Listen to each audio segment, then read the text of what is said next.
Hello and welcome to our Employability Live. We are Sam and Wendy from Turnheads and Skills Mansion, and we chat every Wednesday for about 10 minutes just talking about employability and just general stuff that you might come across in the creative industries. So today we wanted to talk about how to deal with negative feedback, because it's something that not only will everybody kind of experience at some point in their career, but especially in the creative industry, because it's a competitive environment. Design can be quite a subjective thing. Often you are presenting your ideas and designs to people who don't understand the design process. So there's lots of kind of little bumps and waves and things like that that you're going to experience. So I thought I'd hand over to Wendy first, because she actually we were chatting before this, and she was actually coming up with some really great points. So yeah, Wendy, I wanted to kind of come to your reaction first. Okay, thanks, Sam. Yeah, it's really, a topic that a lot of people, when you hear feedback, forget the negative part, just feedback.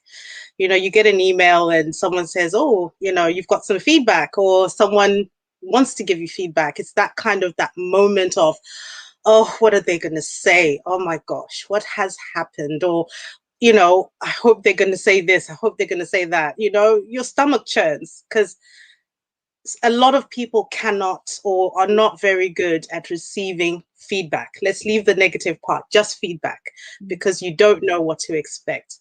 But the good thing is, the topic today we are talking about is negative feedback. Now, the minute you start to feel that feedback is negative, you now have to differentiate, like, how have you taken that feedback for it to feel negative? Because any feedback you get should really be constructive. It should really be to help you, to really sort of build upon whatever feedback you're getting, something to help you to improve and do some actionable things to help you out so that you improve and you get better. So that's why you get feedback. So it's really important that you're able to differentiate between negative feedback and constructive feedback. I always say, when you get feedback and you come out of that meeting, or you finish getting that feedback and you say, oh, that was negative, really, really think about how you've received that feedback. Is it because you're not good at receiving feedback? A lot of us are not. Receiving feedback is not easy. Giving feedback is even more, difficult, because the person delivering that news has to find a way that when you come out of that session or that meeting or that conversation, you come away feeling motivated to do something about the point that was discussed. So don't beat yourself up. If you come out feeling negative, there are two things that could have happened. Firstly, it's either you are not very good at receiving feedback, so you might have to work on that.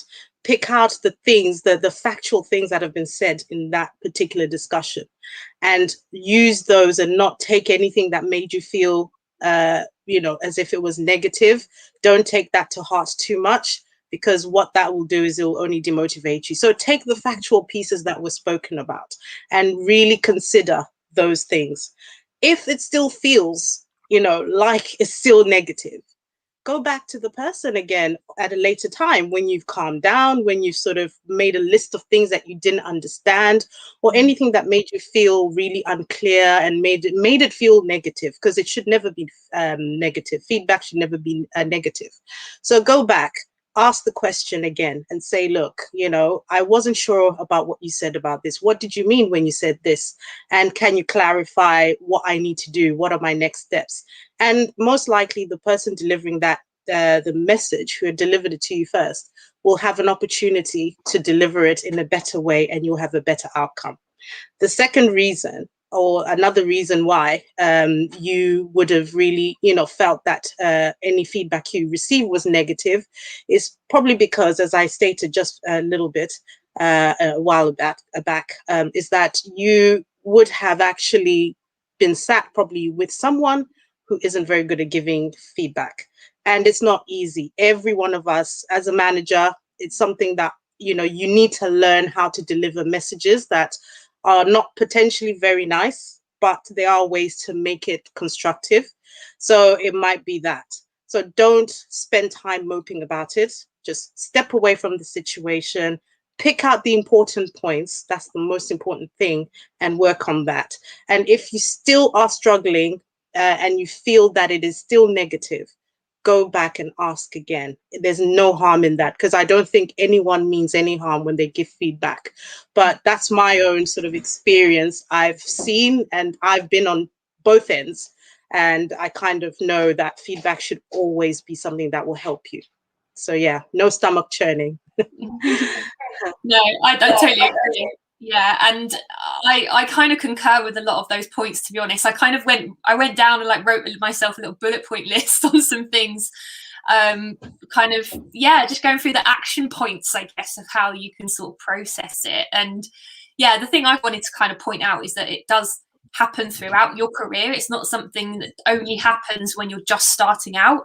It might happen less because you have more experience with answering briefs and approaching projects and talking to clients and things like that, but it will still happen. It's not really something you kind of grow out of, if that makes sense. So yeah, and it can come from anybody. It can come from clients, it can come from colleagues, it can come from bosses, or even friends and family as well. So yeah, I think the ultimate point is just to make sure you get down to the nitty-gritty of why they don't like something that you've done. And there's nothing worse than vague feedback, because you just don't know how to act upon it. So and then they won't see the results that they're expecting in the next meeting either. So it's really, really important that you make sure you really understand why they're saying what they're saying, and you do that by just asking them questions to clarify. I would also always kind of, take a deep breath and just try not to panic. If you're sat face to face with a client in this meeting of like 8 people or something, and they're like, we don't like any of the concepts that you've done, you do have to kind of just let it flow, just let it like breathe, and just really take your time to react to it, and just try not to just jump in kind of defensively or angrily. Take time to digest what it is that they've said, and just try and stay calm. You can always vent to a friend or a colleague later on when you leave the meeting, but when you're in that space, you just have to remain professional. Again, just keep asking those questions, get down to why it is that they don't like something or don't feel like you've quite nailed the brief yet.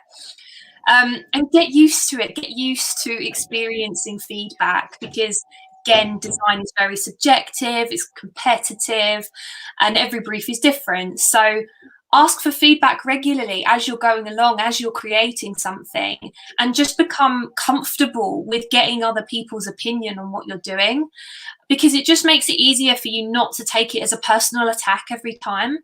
And I think that comes back to the point with Wendy about how you take feedback as a person. If you're not very good at it, that's a way that you can maybe become a little bit more comfortable with it, and practice dealing with it. Because ultimately it's about your actions and how you've actually determined a brief and what you've done. It's not to do with you as a person. Also know the difference between constructive feedback and destructive feedback as well. So as Wendy was saying, constructive criticism is just a part of life, and especially a part of the design process. And it often comes from well-meaning people. At the end of the day, everybody just wants to get the best outcome for the client or the brief or the project, whatever it is. And that's what you're all working towards.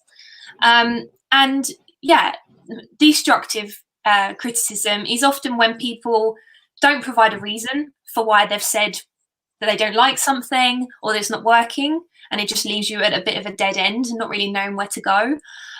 Or they might have ulterior motives. Again, it could be just down to competitiveness. And if they're overall kind of disrespectful or discriminative in any way with their language, just let that wash over you, because it doesn't mean anything. And if it's coming from a boss or a client and they're actually being quite destructive, again, as Wendy says, go away, relax, calm down, go through it methodically, write out some questions that are still unanswered, and then either email them to get clarity or have another meeting with them to get down to the real kind of points of what you can do to make that better. But ultimately, you want to be confident in yourself.